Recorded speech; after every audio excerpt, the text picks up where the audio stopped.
Good afternoon. I'm Kate Tromble, the Vice President for Federal Policy at Results for America. Thank you for joining us today for our webinar on getting back to work post-COVID, hosted in partnership with the bipartisan Congressional What Works Caucus. Just for everyone's knowledge, we are recording today's webinar. We're joined by a panel of experts on using evidence and data in workforce development. But first, before we turn to our panel, we are fortunate to have the co-chairs of the What Works Caucus with us, Congresswoman Jackie Walorksi and Congressman Ben McAdams. So without further ado, let me introduce our speakers, our beginning speakers. Congressman Walorski is a lifelong Hoosier, born and raised in South Bend, Indiana, and has dedicated herself to helping Hoosier families. She represents the people of Indiana's 2nd District, serving on the House Ways and Means Committee. She works every day to boost economic growth and job creation, restore fiscal responsibility, strengthen our nation's security, support our military, and honor our veterans. Since she was first elected to Congress in 2012, Jackie has been committed to bringing Hoosier common sense to Washington and reaching across the aisle to achieve bipartisan solutions. Welcome, Congressman Walorski. Thank you so much. And I'm grateful that you're all here today. And very, very excited. I wish we were doing this obviously person to person, but these aren't the normal times and normal days that we live in. So as you all know well, our nation is facing an unprecedented public health and economic crisis. Lockdowns, stay-at-home orders, restrictions have been necessary to slow down the spread of COVID, flatten the curve to prevent our healthcare system from being overwhelmed. These necessary measures also resulted in widespread economic disruption, bringing our country from historic growth and low unemployment to a jobless rate that is now above 11%. The coronavirus pandemic has presented unbelievable amount of challenges, from shortages of critical supplies and urgent demand for new treatments and vaccines to sudden and profound economic uncertainty. Congress responded back with unprecedented relief measures. Most of you know and have been involved with, including direct payments to workers and families, the Paycheck Protection Program, PPP, which just extended again this week, to save small businesses and jobs, resources to expand testing and support healthcare workers, and a temporary boost in unemployment and unemployment benefits. Now we're gradually and safely reopening our economy across the country. This doesn't mean the fight against this invisible enemy is over, though, and it doesn't mean our economic challenges are behind us. But with America being as resilient as we are, innovative and determined, I have every confidence we'll emerge from this crisis even stronger than we were before. In order to recover and rebuild the economy, we have to work together and figure out what works best for our communities. Reliable data and a focus on evidence can play a key role in the weeks and months to come. In light of these challenges, I'm honored to serve as a co-chair on the What Works Caucus alongside my friend and colleague, Congressman Ben McAdams. I have an opportunity to work with our colleagues on both sides of the aisle, as well as leaders in the public and private sectors, to advance data-driven, evidence-based policies to help rebuild our workforce and small business community safely, quickly, and effectively. I'm grateful to all the panelists here today that are experts in this arena. And I want to give just another official shout out to Gregg Keesling, one of my fellow Hoosiers, president of RecycleForce in Indiana. RecycleForce is a social enterprise aimed at providing opportunities to formerly incarcerated men and women while at the same time safely recycling electronics. Through its transitional jobs program, RecycleForce hires these individuals and provides job training and support services in preparation for their transition back to full-time employment. The evidence shows that it works. Department of Labor's Enhanced Transitional Jobs Demonstration Study found the program reduced participant recidivism by 6.2% and increased wages by more than $5,800. Gregg, thanks so much for being here. Thanks to all of you for being here. And I know this will be a phenomenal conversation.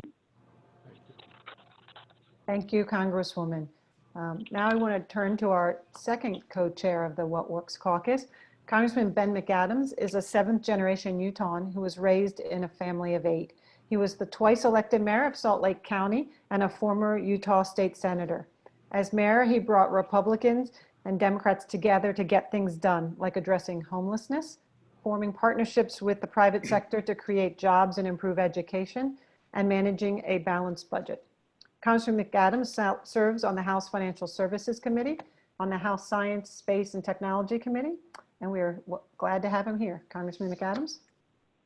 Well, thank you, Kate, and thank you for the invitation and all the work that's going on with the What Works Caucus.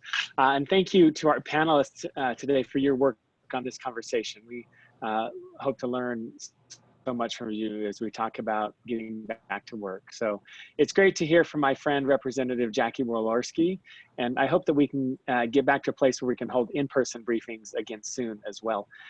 Jackie and I launched the What Works Caucus, this Congress, as a forum to examine how we can use data and evidence to make policy that addresses some of the key issues that are affecting our country: poverty, opportunity, and the future of work.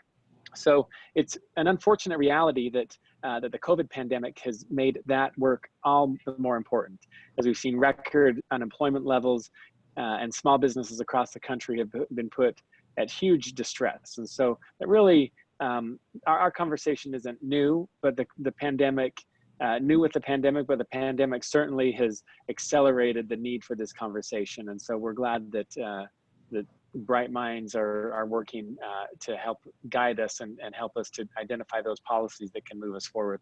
We clearly need to ramp up our public health efforts to combat the disease's spread, but we can and we must take advantage of the data and the evaluation from our country and around the world to identify strategies that work and strategies that can help us to contain the spread of this virus. Our national economy has begun to recover jobs over the past couple of months, and hopefully we sustain that. And but we also know that we're gonna continue to face headwinds as we move into this. So I'm excited to have creative people from around the country to talk about the solutions that you all are focused on to chart a new path for recovery as we move forward. We still have a lot of big questions as well about other steps that we're going to need to take as we get back to work, whether our kids will be able to go back to school and in what way, and what strategies are going to work best there to make sure that return to school is done responsibly and safely and minimizes the spread of this virus. We're also have questions about whether working parents are going to have safe, affordable access to childcare, which is another concern that we hear a lot about as we're ramping up. I think we're also going to see an acceleration in the gig economy. That's a trend that we've seen over the last decade, but certainly I think that is a trend that we will see accelerate as the nature of work itself, I think, is reshaped due to the pandemic, and certainly going to see a lot more online as people maybe who were unfamiliar with technologies and not comfortable with technologies over the last several months have been forced to use them, adopt them, and find out and discover the technologies, whether it's shopping or services or communication and work. And so a lot of these things are new to the pandemic as well, but really will be with us even after it's passed, in good ways and bad. We're going to have to get creative about how we work, how we support workers in upskilling also, as well as accessing the important benefits that are often tied to our work, such as retirement savings, unemployment insurance, and health insurance. So as the nature of work itself changes, a lot of these essential benefits that have been tied to work will also need to be rethought in a changing economy, a changing nature of work. Sometimes our day-to-day is filled with a lot of buzz about what's wrong, but I remain optimistic, as we did with some substantial legislation so far this Congress, that when push comes to shove, lawmakers can come together to find the big solutions to the big problems that we are facing as a society, as a country. So again, let me say thank you to those of you who put this conversation together. And we look forward to learning from this conversation. And so thank you to everyone who is also joining in. And with that, let me turn it back to you, Kate. Thank you, Congressman. And thank you and Congresswoman Walorski for the work you all are doing to try and help communities around this country recover from COVID. I know it has hit your family personally, so we appreciate you being here with us and to have this conversation. So I'd like to turn to our panel now. We've got 4 great experts and a wonderful moderator from Results for America who have been looking at what it's going to take to use some data and evidence to help us recover from COVID. So first, we have Celeste Ritchie, who's our Vice President of Workforce Development at Results for America. Pete Bernardy, who's the Chief Data and Evaluation Officer for the state of Minnesota. Seema Jain, who's a Vice President of Operations at SkillSource Group from the Northern Virginia Workforce Development Board. Allison Jones, who is the Deputy Secretary of Policy and Planning at the Office of the Governor of Pennsylvania. And last but not least, surely, is Gregg Keesling, the President of RecycleForce, an employment social enterprise located in Indianapolis, Indiana. So Celeste, may I hand it to you? Yeah, thanks so much. Really appreciate getting the chance to have this conversation with you all today. Excited that I have some old friends here on this panel with me. And I'm going to start with Pete. You know, it's been a challenging few months, as you know, as we've heard in the opening remarks. And you know, COVID-19, the health crisis, has forced states and localities to take really drastic action, closing offices and parks and businesses, setting up, you know, different kinds of systems to offer services online or in other ways. And as Kate had mentioned in the outset, there is a public perception that many of the ways that states have made these decisions has generally been favorable. More people than not think that government is using data and evidence to make decisions about closing and also about reopening. But can you talk about what Minnesota, you know, what decision, what information and what data they were using to develop their reopening plan, particularly for businesses and the associated jobs? And what did you rely on as part of that decision-making process in terms of data and evidence? So as we've been sort of implementing our phased reopening here in Minnesota, our primary data that we've been looking at falls into 4 categories. One is disease spread. A second is our response capacity. A third is what's the economic impact of what we do or don't do. And then what are the equity implications? So the first category, disease spread, you know, like most jurisdictions, we're looking at how fast the disease is spreading and how much faster we think it would spread if we open up additional forms of social and economic interactions. And then to what extent can employers, employees, and others establish procedures that will minimize the risk of spread once we allow additional interactions. In the response capacity category, we've primarily been looking at whether our hospital capacity is going to meet the projected need and what equipment is needed to make sure that they're able to do that safely. In terms of economic impact, not surprisingly, we're focused on, you know, how many businesses and employees are affected by the limitations that were initially imposed, and most of those have since been relaxed here in Minnesota, with the exception of the larger gatherings where there's a higher risk of spread. And then in terms of equity, you know, what are the implications of failing to open or opening in particular ways? Certain interactions in terms of racial, gender, and other sort of equity considerations. As we've been looking at this data, you know, our commissioners of health, economic development and employment, labor and industry, and public safety have worked together to sort of knit together all of those considerations. And then I would say that another key part of this has been getting feedback from Minnesotans across the state. And the industry, employers, and others that have given us great suggestions on how we do the reopening. And I would just say also, if you're interested in looking at more at our plan, it's available at staysafeminnesota.gov. Thanks. And were there pieces of data that you wish that you had as you were developing these plans and figuring out when and how to reopen? You know, I think for the most part, we've been able to get the data that we've wanted. The Congressman mentioned, you know, childcare is a critical thing. Very early on, we realized we didn't have that data, and so we launched actually a sort of a daily survey or form for both center and family-based childcare to tell us, okay, how many slots do you have available for our critical care workers, and that continues till today. So I would say, you know, this sort of the urgency of this crisis has really forced us to say, how can we get that data? It's not appropriate for us to say, it would be nice to have it. We wish we had it. We have to find a way to get it. I think the one thing that I think is a challenge for everyone is predicting the future. What do we anticipate is going to be happening in the next 2 weeks, 4 weeks, 6 weeks, 8 weeks? If we had that crystal ball, everything would be a lot easier. And you know, we're doing our best, and just like all the other statistical modelers across the country. Yeah, thanks so much. I'll just note for folks, Kate had put this in the chat, but if you have questions for our panelists, feel free to put them in the chat throughout the conversation, or at the end, we can also open up for folks to ask verbal questions.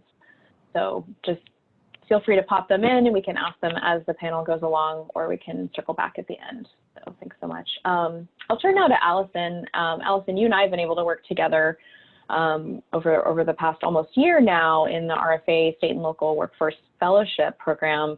And amidst this health crisis that Pennsylvania has been dealing with, you all were still doing really amazing work and in the middle of this process of incorporating definitions of evidence of effectiveness for the workforce system in Pennsylvania, which, you know, I think is might seem like it's not part of crisis response, and yet, you know, could have some important implications. How do you think about how those definitions will help you address the needs of the increased numbers of unemployed residents in Pennsylvania now and going into the future? So for some time, Pennsylvania has, I guess, been on a long journey to build a data-driven and evidence-based workforce development system. And this is a highlighted priority for us in our Workforce and Innovation and Opportunity Act, WIOA, state plan. And it builds on some ongoing commitments we've made around increasing the transparency of our performance outcomes for workforce initiatives and really learning about, through the data, how we can do better. And so, like you said, Celeste, in May, you know, a few months into the pandemic, our state workforce board, the Pennsylvania Workforce Development Board, took an important step in endorsing and defining for our system evidence standards that we will use to evaluate our initiatives. And, you know, we've all in states been going through crisis response, but this was an important reminder that we have other work that has to happen in tandem with our response as a state. So as we work towards our goal of a, you know, evidence-based workforce development system, it was important for us to know what evidence we wanted to collect and what we were striving for. The connection to to COVID, excuse me, is a really important one because obviously we've all experienced some significant challenges. We have less state revenue to invest in workforce development. We have high rates. We have to deal with the challenge that a lot of jobs that have been impacted by COVID may not be coming back. And so this pandemic has forced us really to take a fresh look at what our workforce investments are and what our workforce strategies are to make sure that they're targeted not only to reach the customers that have been so negatively impacted by COVID, both job seekers and employers, but also the folks that we were you know, working with and trying to serve prior to the pandemic. They also still need our help. And so by using evidence, we can prioritize programs and strategies that demonstrate effectiveness so that we can maximize the impact of our limited resources. And obviously, hopefully, reach our workforce development goals in providing a good service to our customers and helping folks gain the skills they need to be successful in high quality careers.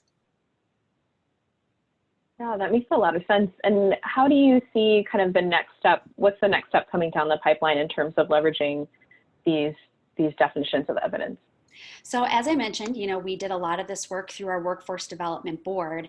That board has several committees that have been engaged in this work, and they are in the process of developing a survey for our workforce development boards and other partners so that we can learn more about their ability and expertise in developing evidence so that we can support them in this work. You know, we've set this out as a state priority, but we know that we have a lot of local partners on the ground that may need help in program evaluation or helping build evidence.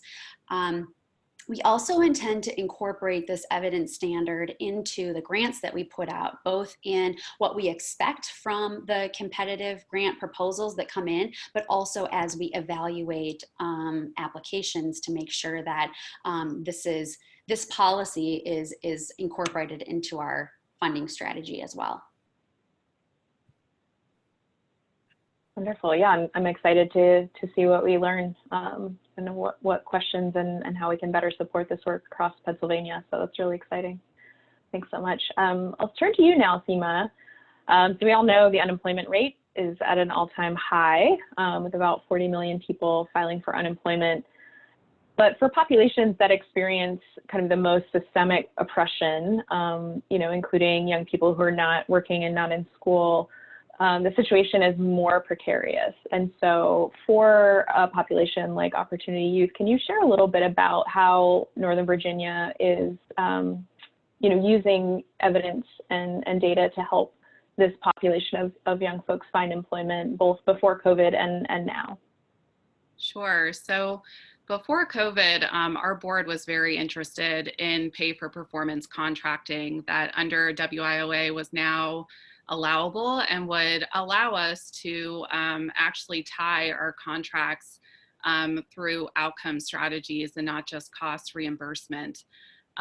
So a couple of years ago, we did launch a pay for performance project that focused on the young adult population, specifically those that were involved in foster care or justice involved young adults in our region. Traditionally in our program, we were seeing less than 10% of youth in our program that were falling into those categories. And we knew that there were more of those youth out there in our region that we just weren't reaching. And so we really wanted to tie our pay for performance contract to outcomes related to serving both of those populations in our youth program. So what we did in our pay for performance contract was really tied bonus payments to the achievement of certain WIOA performance metrics for the young adults that met that criteria that were enrolled in our youth program. We had a goal over a 3-year period of time to enroll 100 young adults that met that criteria, and then we set aside $150,000 in bonus payments over the course of those multiple years in what's called no year money to pay those bonus payments after a third-party validation of those outcomes. So we had launched that program and worked hard with different partners in our community and met with them on a regular basis to ensure that we were meeting those goals and reaching those populations. And we were pretty successful in just a year and a half in getting to 82 young adults that met that criteria, and we're already issuing bonus payments related to measurable skills gains. So we were pretty excited to see that that was already resulting in you know, positive outcomes for that population that we were serving. We did have to briefly halt the program last year due to DOL guidance, but we have recently received new guidance that we're looking to restart that program and continue to focus on that population, how to now target longer term outcomes. So focusing on recidivism, you know, decrease in long-term utilization of public benefits and other outcomes that we can tie into that contract.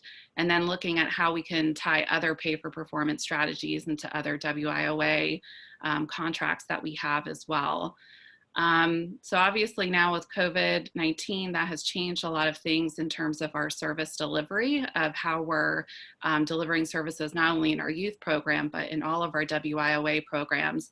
In March, we moved everything virtually in terms of our center services, as well as WIOA, and our case managers are meeting with youth via Zoom, FaceTime, Skype, text, email, phone, all of the above. And it's actually worked out really well. You know, we are looking at how we can actually incorporate virtual services in the longer term. Our state has shown great flexibility for us in, you know, in adapting to this virtual model. And we've been able to work with young adults who don't have technology or internet access, and connecting them with the resources to help them with that. We're also working through on connecting youth to at-home work experiences where they would be able to, you know, over a supervised process to help them still do work experiences if they can, but really adapting to this new environment that we're in. So it's been a little bit of a challenge, but I'm happy to say that I think that we've been able to adapt to it and have been fairly successful in adapting to the virtual model. That's really exciting. Wow. Yeah, those strategies, I think it makes a lot of sense that you'd be able to reach potentially folks that you wouldn't have been able to reach in the same way. Are you seeing differences in the numbers and the types of folks served? I think that we're seeing a small decrease in the numbers just as far as people that are accessing WIOA services, but it's not significant yet. We're still making sure that people are aware of what the process is. We just started opening one of our centers by appointment only. So as that starts to happen across more of our centers, there might be more of an increase in traffic at that time. But our WIOA numbers have remained fairly steady. We've had to work with different training providers who might be closed or are now pivoting to a virtual model and adapting to that as well and helping our clients to adapt to that. So there have definitely been some challenges, but again, is trying to connect them to different resources to help them overcome some of those challenges that they may have. Great. Thanks so much for sharing that. Yeah, it's really exciting. I'm going to turn to Gregg now. So we heard a little bit from the Congresswoman about RecycleForce and the strong model that you have with randomized controlled trial and positive outcomes there. So an employment social enterprise, or an ESE, it's a type of workforce program, but it's a little bit different, and maybe some folks might not be as familiar with it. Could you describe what an ESE is and how it might differ from other workforce providers, and then also what the evidence tells us about ESEs and particularly RecycleForce and the ability to help people get back to work? All right, thanks, Celeste, very much. A social enterprise is a business with a social purpose. And an employment social enterprise has designed a transitional jobs program or component into their social business to assist disadvantaged workers to move on to better jobs and careers. So developing people is an ESE's social purpose. We do most of the things that regular workforce providers do. We have resume development and job readiness training, and we have case management, and we help with housing and all the different things that workforce development providers do. We also work on credentials, including high school equivalencies and getting people into community college as well. But an ESE wraps these traditional services around a wage-paying job within the social enterprise itself. So people get paid to learn. An ESE is generally a very forgiving work environment, so that our workers are not fired for mistakes, but we help them to learn from those mistakes. Like coming to work late. How can you manage your life better so you can get to work on time? So we call this at RecycleForce developing the work muscle, because most of the people we serve have not worked or have not worked at any consistent level. They've been in prison or jail most of their lives. Our goal of an ESE is to transition that worker into an unsubsidized or private sector job. And, since we are working with people that have oversight, it's very difficult to leave prison and take a job right from the beginning, because you have anger management class, home visits with your parole and probation officer. Here in Indianapolis, our reentry court and our drug court require you to leave work every Friday and be in treatment classes every Friday. So most private sector employers would find that very difficult. So the goal of our ESE program is to, over time, over the 4 to 6 months you're going to be in the employment social enterprise, is to lessen that oversight and to help you adhere to it. So if you do get called for a random drug test, we'll let you off work to go take that test. If your oversight officer wants a home inspection, we'll make certain you have that ability to do that. So as you heard the Congresswoman, and thank you, Jackie, for saying such nice things about a fellow Hoosier here, but we're a big recycling plant, and we're one of the larger recyclers. We're certainly not America or that big, but we're a big recycling plant. And so we disassemble and sort lots of electronics. And so our trainings that we do are HAZWOPER 40 and then powered industrialized trucks, which is the forklift. And here in Indiana, there's a tremendous outflow to that. We're kind of like the Silicon Valley of logistics here in central Indiana with Walmart and Amazon and merchandise warehouse, Guitar Center, you name it. We have lots of distribution centers.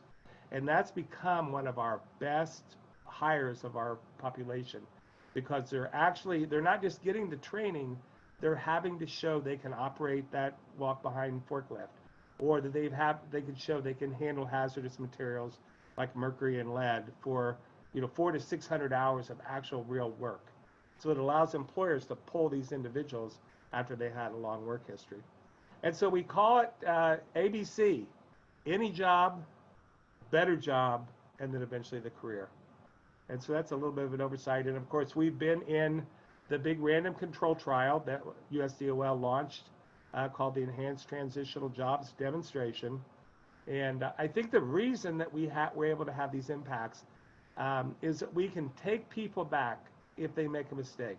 In a private sector employer, if you drive your forklift through the side of the wall, which happens at my plant from time to time, you're fired. You're not going to be out, and that employer probably doesn't want to work in the OJT program anymore. In our case, it's this chance to learn from mistakes.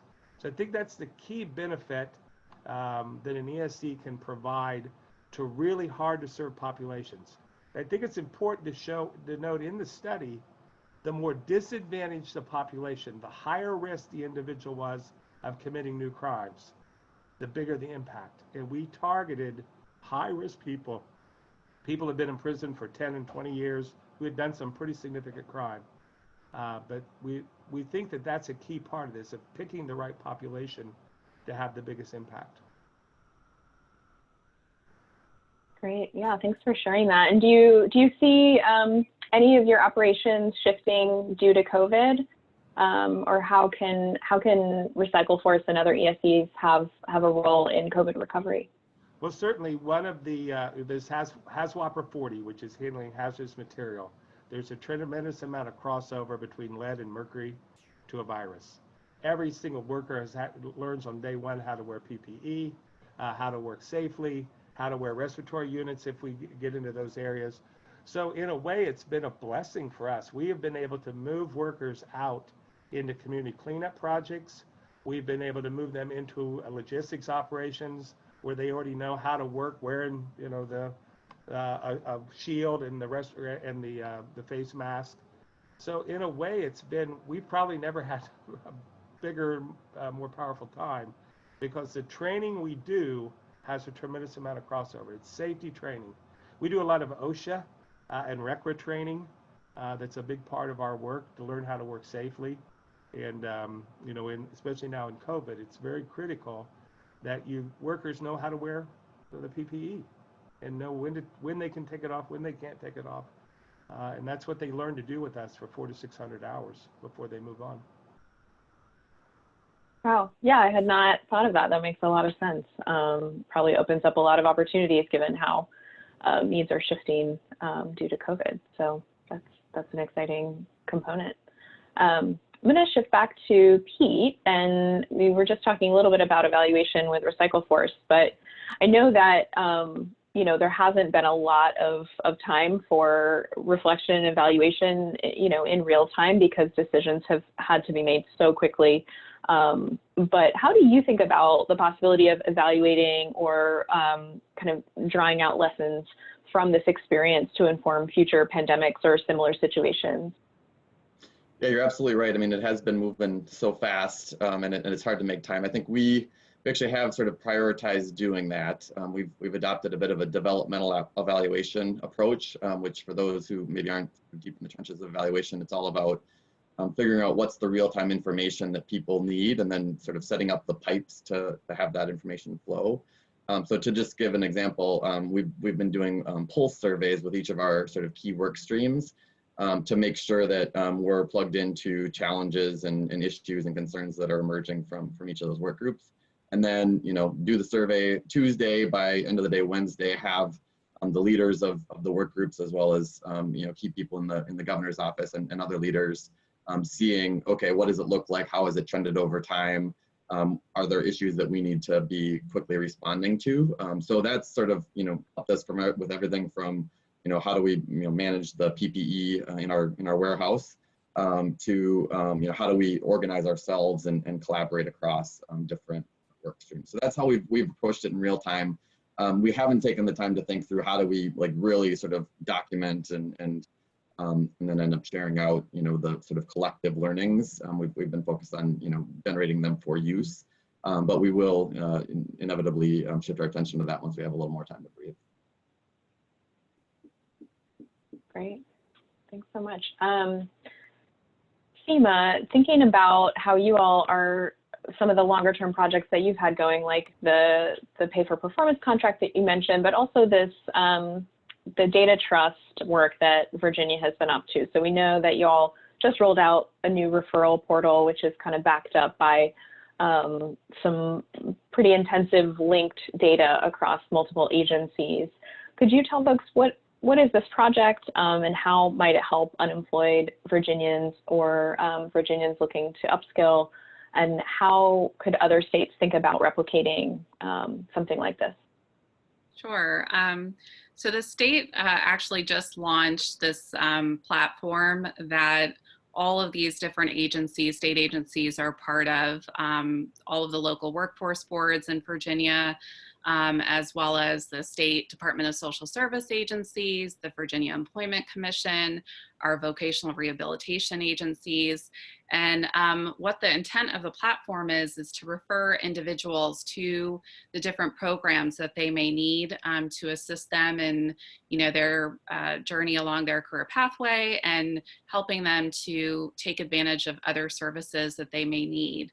So it was very fortunate that they rolled this out during this time, because it really allows us to continue to provide virtual services to individuals through this platform. So a user would go in and register in the system. They would complete a survey that identifies, what are some of the services that they might be in need of. So if they identify as a veteran or having a disability, then the referrals would go through the system to the appropriate agency, that when they log into the system, they can see who has been referred to them.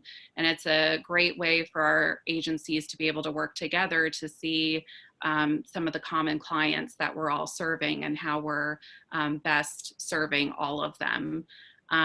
So right now, this platform, we're in the early stages of using it, but I know the state put in a lot of work with some of the different providers to ensure that it's a safe and secure system, and putting together this data trust with all of these different agencies to ensure that everyone is agreeing to, buy into the system, essentially. So it could be a great, platform for other states to adopt in order to make sure that a client is best served by multiple agencies, and that we're aware of who's being referred to which agency for what types of services. So we know, if they've already been referred to vocational rehabilitation or already seeing somebody with the Virginia Employment Commission, then we're already aware of that. So, so we're excited to see, as we start to use this platform a bit more, how it, how it works and how we can continue to best serve our clients through the virtual means. Great, thanks. Yeah, I'm very excited about your project and the way that it's going to be leveraged, and I do hope that other states follow suit. Allison, I'm curious in terms of your project in Pennsylvania, the Pennsylvania Workforce Boards project to, adopt these evidence definitions, and then also, support the field to actually adopt and use them. How could the federal government support your effort better? And also, are there ways that we can all encourage other states to kind of follow in your footsteps? Thanks, Celeste. Well, in the workforce space, what is great is that WIOA already prioritizes evidence, and states can use some of their discretionary dollars to support evaluation and evidence-based practices. So I think setting that tone at the federal level has been really helpful.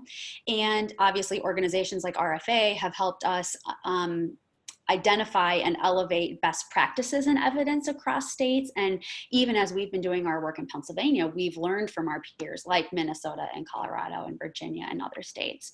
But I do think there is a couple areas where we could use some additional assistance from the federal government. One is, as we think about how we can best support our local boards and our local partners in workforce development, we too could use some technical assistance and guidance in helping us develop our evaluation systems at the state level, and even help understanding ways that we can employ evidence using our discretionary dollars better.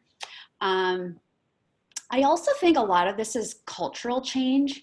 And so I think the federal government can help us as states create a culture of evaluation and emphasize the positive impact that evaluation can have on public programs. As we started taking on this work, we have picked up on a little bit of fear or concern or uncertainty from our local partners about what this increased evaluation will mean. And for us, it's not about cutting funding or ending programs or stifling innovation.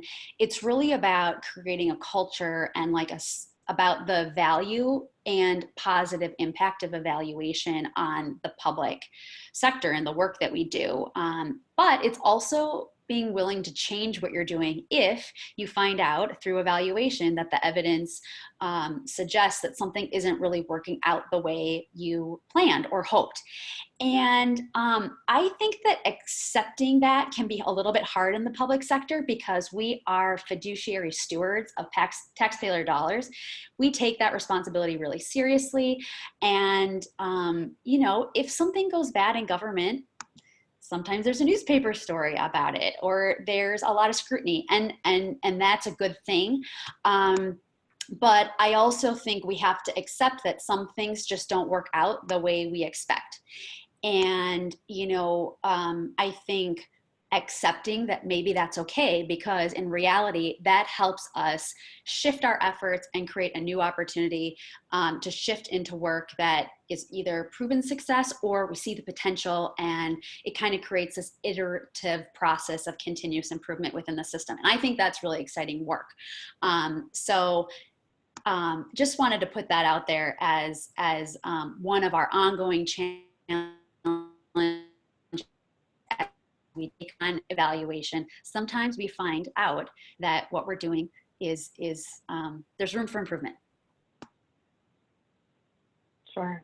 Yeah. And then that's such a good point about kind of the cultural change that has to happen, and that there's some, technical work, some evaluation work, but sometimes emotional work too, and not to ignore that, because it won't be successful if we can't get folks to really buy in on the cultural side of why it's important. So yeah, I appreciate that comment a lot.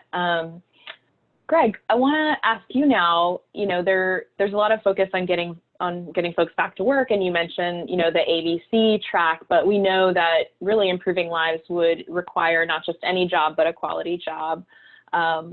What does evidence tell us about the role that ESEs can play in helping people with barriers to employment transitions get into quality jobs? You talked about RecycleForce being a very forgiving employment environment.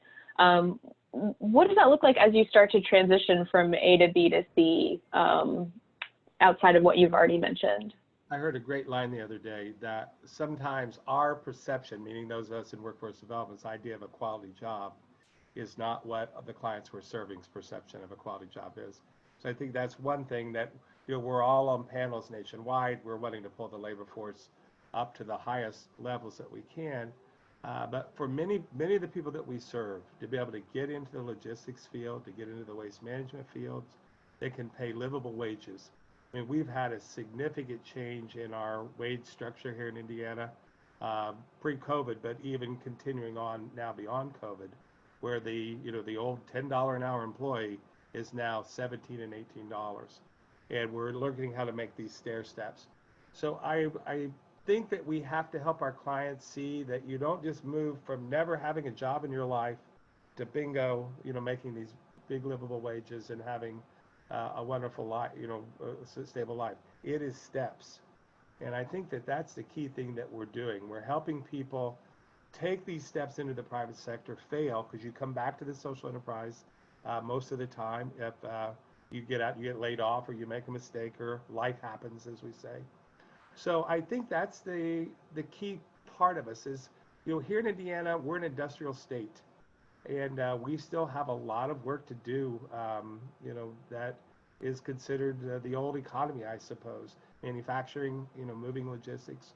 So our type of quality job is something that might be different than New York City's type of quality job. And so I think that's the real answer. Why we've been successful. We're meeting our clients where they are, and then helping them climb that ladder the way they see that that their life best fits their life. Wonderful, thanks. Yeah, those are all important components when thinking about how to align expectations and needs and getting folks into careers that are going to sustain them. So we're going to move into our question and answer period, and we have a bunch of questions in the chat. I'll start with one from Mercedes, who asks, with state budgets struggling due to economic downturn, how do we get more investment into programs? So Oregon, this person's state, does not invest in ESEs and has cut employment programs in the last few years, and they're looking to cut even more because of the major loss in revenue. Anyone on the panel want to address that one? I'll jump in on that since it's an ESE question. Neither is the state of Indiana particularly invest in ESEs either. It's still new, they're getting their hands around. But we've been able to show success. To get into that random control trial was one of the best things that ever happened, because now we're able to show our local elected leaders and state leaders that this can work. We have evidence that we can show them. So that's what I encourage Oregon and everybody to do. I know Allison talked about it a little bit earlier, that we're reluctant because if something goes bad, we're worried about the newspaper story, we're worrying about losing jobs. But if we can enter these random control trials with the idea that we're going to learn, we're not going to do less. We're going to learn from our mistakes and move forward. And I think that's why we've been successful here in Indiana.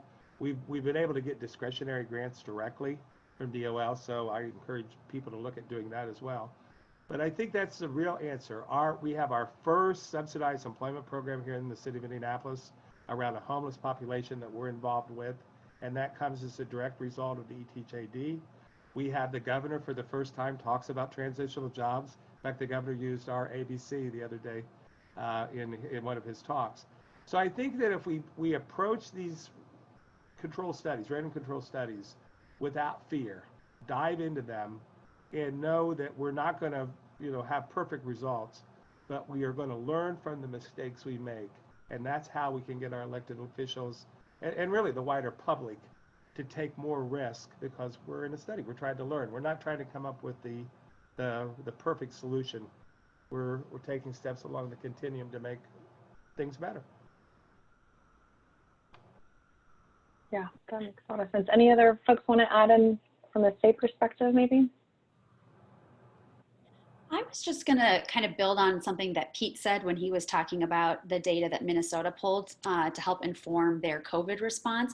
Start with what you have. What data do you have about the outcomes of your program? And if you find it's there, that's great. If you find that you don't have it, figure out what you need to do to pull it together. We haven't totally figured out everything about how to develop an evidence-based system, but we're starting with prioritizing it and establishing standards for evidence. And this will be, these are kind of the beginning steps of our journey in developing and building evidence. So start with what you have and go from there. Great, thanks. So another question related to what's happening during COVID. Seema, you mentioned, this idea of virtual services and the way that you all had to pivot. you know, including helping people access technology if they didn't have that, to be able to use the virtual services. But are there things that folks are doing now that you think you'll actually bring with you going forward, even beyond the COVID pandemic and our kind of recovery period from that? Yeah, any innovations or just practices that you feel like this is something we want to take with us? Yeah, I mean, I think that after this is hopefully over, we would probably look at a combination of offering both virtual and in-person services. So for, you know, WIOA applications and things like that, you know, we're using DocuSign and trying to work with clients to securely submit their applications and paperwork to us, and then meeting with clients through the virtual methods as well. I think that's something that we would also continue with, rather than them having to travel to a center or to a physical location to meet with someone. We could do a lot of that virtually. In our region, there's a ton of traffic usually on the road, so if we can prevent people from having to get in their cars to do that, that would be great. I think the challenge for us is definitely on the training side. So working with training providers, as well as, you know, if we're doing things like subsidized work experiences for our young adults, how do we, you know, keep that, you know, without having that in person? That's a little bit more difficult. So I think those pieces of it, if we can get back to at some point doing some of that in person, I think that would still continue, but we would look to see how we could continue the virtual methods as much as possible. It makes us more efficient. You know, I think it gets us more with the times of how things are being done. People are pretty comfortable, and you know, some population are very savvy with doing some of these things at home, and if it's convenient for them, they're very appreciative that we're able to offer those services virtually to them. So I think some of those components will keep as we move forward. Thanks. Anyone else want to add to that question?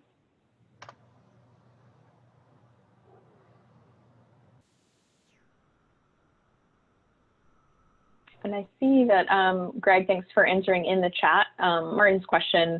Martin, I'll also add, we're happy to share the results, the report from the evaluation of RecycleForce. So you can dig into that. I think it's, you know, pretty interesting to see what they learned and, yeah, the kinds of data that they were relying on. So we have an interesting question. I'm curious to see how folks will answer it. From Shelley saying, what could the federal government do to help you learn more from others in the field?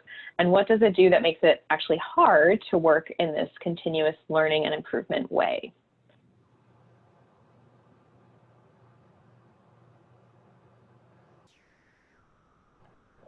I can't, well, Pete, jump in, Pete. I guess I just had one quick comment, and I think the federal government does this to a large extent, is I think the sort of impact evaluation or research clearinghouses that exist in a given policy area are just incredibly valuable. And so to the extent that they don't exist in a given policy area, financing a nonprofit or whomever academic group to establish one, I think is really valuable. I think also any efforts that can make them even more up to date than they are. So, ending the number of programs that are featured to the extent that there's research that has been done, and then also adding, as new studies come out, adding them, I think is a sort of, it's the type of investment that you want to have happen once, done really well, and then have everyone have access to that. I think is a huge benefit that is already happening to a large extent and could happen even more. And I'll jump in. I think I'd say the same thing. More RCTs. I think every federal agency now has some level of requirement to look at random control trials. Our city's just received a Second Chance Act here through the DOJ, and we know there's going to be an RCT in that. So we've thrown our name in the hat. We'll see what will happen. But I think that it is out there for encouraging the agencies to look at RCTs. And the more we do this, the better we're going to get. And then that feeds down into state and local government as well, where they can take more risk on these studies. Because it's the only way we're going to learn. It's to bring science into this field and really begin to, have the courage to learn that we failed. I mean, I'll point out in our study that we have this 6,000 over 30 months, $6,000+ earnings over the control group. And that can be really good. But it's important to note that the control group only made $9,000 on average, 500 people over 30 months, and our group only made 15,000. So while we can go, wow, look how great we are, we're still realizing that our people are not working very much. And how can we learn from these studies? And it's just a thing that surprised me. I thought we would have had more than $5,000 or so per year. So I think that's the real key. Do more of these RCTs. Yeah, those are both great points. I know we're at time, and I just want to thank all of our panelists. I know I learned a lot, and I'll hand it back to you, Kate, to close us out. Sure. Thank you, Celeste. And thank you to all of our panelists. This has been a great conversation today. I think we all appreciate that we're in unprecedented times, and that recovering from this, getting people back to work is going to take some innovation. It's going to take knowing what works. I think we've heard today, it's going to take starting and prioritizing evaluation, data, and evidence in that program. It's going to take looking at your evaluation, learning what you did right and what you did wrong, and adjusting. So I appreciate all of the various perspectives on sort of that process of getting folks back to work. And once again, thank you for your time today, panelists. Thank you.